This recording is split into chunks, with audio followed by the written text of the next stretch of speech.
सियावर रामचंद्र की जय. रावणाकडून बिभीषणाचा झालेला अवमान बिभीषणाला सहनच झाला नाही. आपल्या मोठ्या भावाने अवमान करणं ठीक आहे, पण भावाच्या पुत्रानेही आपल्या पुतण्याने आपला अपमान करावा हे बिभीषणाला पटतच नव्हतं. रावणाच्या महालात सगळ्यांच्या समक्ष बिभीषणाचा अवमान झाला आणि बिभीषणाला वाटलं की याला सांगून फायदा तरी काय. बहुतेक लंकेच्या पतनाची वेळ जवळच आलेली असावी. रावणाचा नुकसान होणार आहे, लंकेचंही नुकसान होणार आहे.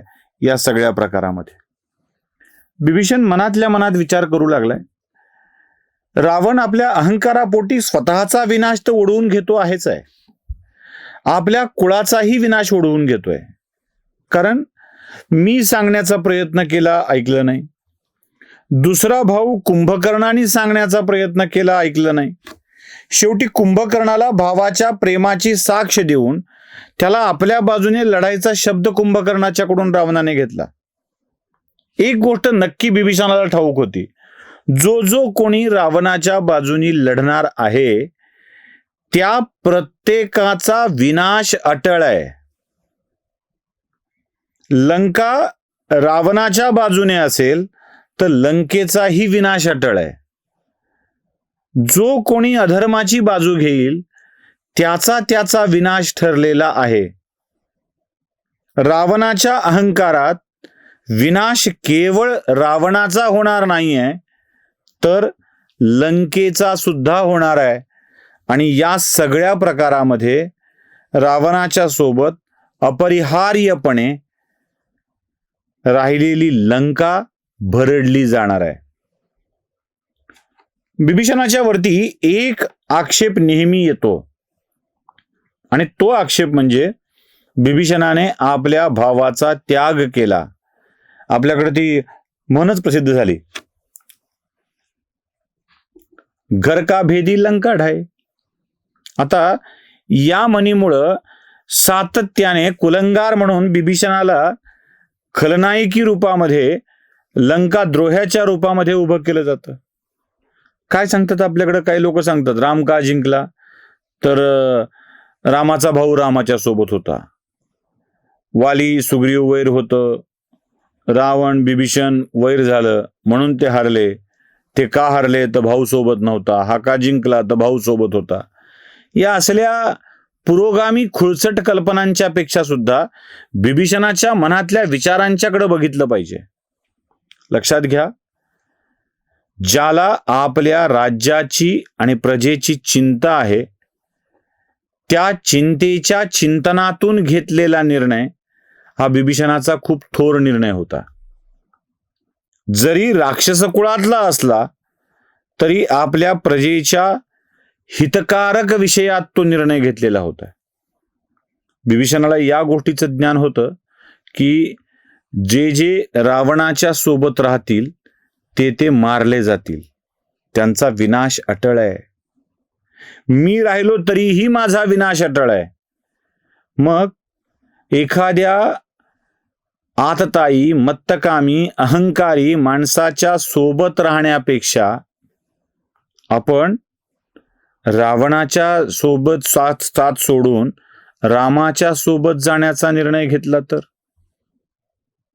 म्हणजे किमान सत्याची, धर्माची, ईश्वराची साथ दिल्याचं पुण्य तरी मिळेल. एखाद्या अधर्मी, दुराचारी, दुरात्मा असलेल्या रावणाला शिक्षा करण्यात धर्मात्मा असलेल्या, ईश्वर असलेल्या रामाचं सहकार्य आपण केलं होतं हे तरी मिळेल. मनात विचार उत्तम आहे हो, पण पुढे आपल्या लोकांनी घर का भेदी हे शब्द लावून बिभीषणाला बदनामच केलाय. म्हणजे हे आत्ताच नाहीये, त्यावेळी सुद्धा असंच झालं होतं. आणि सगळ्यात मोठा निर्णय हा बिभीषणाने का घेतला असेल, कशासाठी घेतला असेल ते समजून घेणं आवश्यक आहे. स्वतःचा जीव वाचावा म्हणून बिभीषण पळून रावणापासून रामाकडे गेला असं नाही. बिभीषणाला हे सत्य उमगलं होतं की या लढाईत, या युद्धात रावणाचा अंत अटळ आहे. अशा वेळी जे जे रावणाच्या सोबत असतील त्यांचाही विनाश अटळ आहे. आपण जर रामचंद्रांच्याकडे गेलो, त्यांच्या बाजूने सहभागी झालो, तर समग्र लंका ही रामचंद्राची शत्रू होणार नाही. बघा किती उदात्त विचार आहे.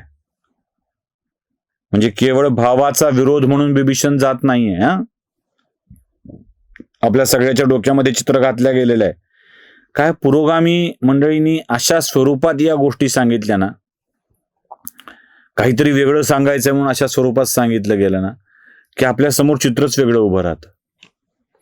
आपण जर रामचंद्रांना शरण गेलो, त्यांच्या बाजूनी गेलो, तर फायदा काय आहे?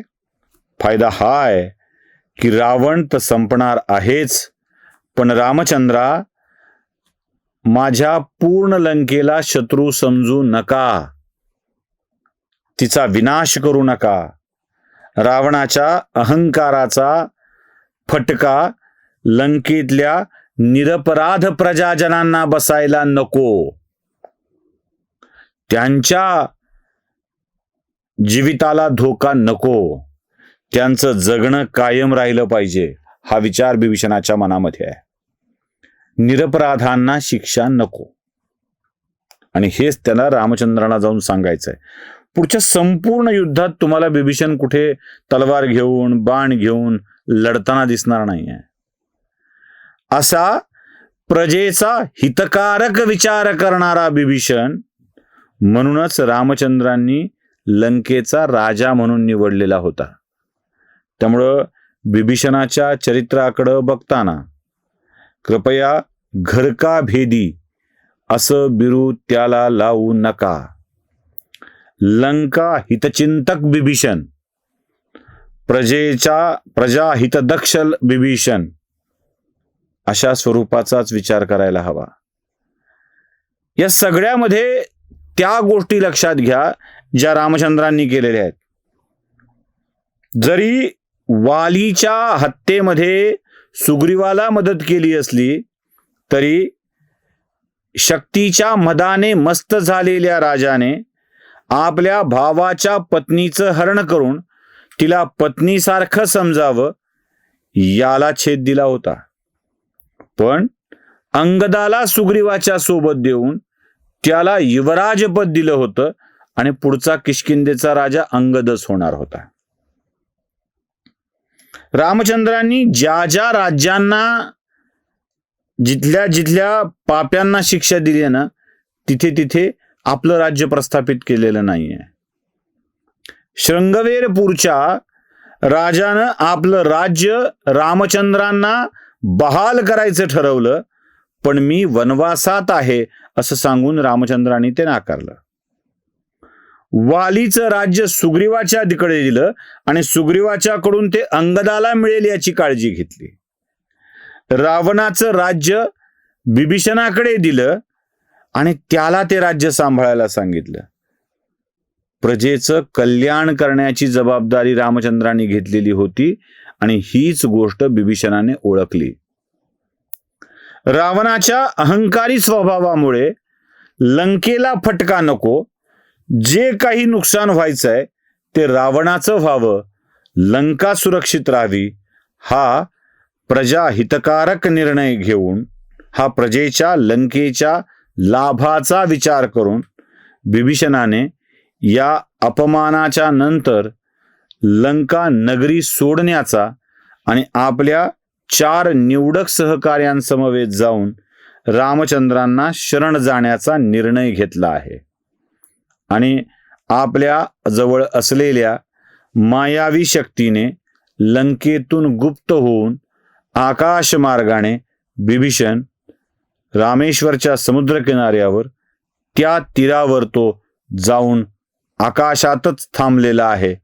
आता आपली रामायणाची कथा जी त्या तीरावरून लंका नगरीमध्ये आलेली होती ती परत एकदा रामचंद्रांच्या छावणीकडे परतते आहे.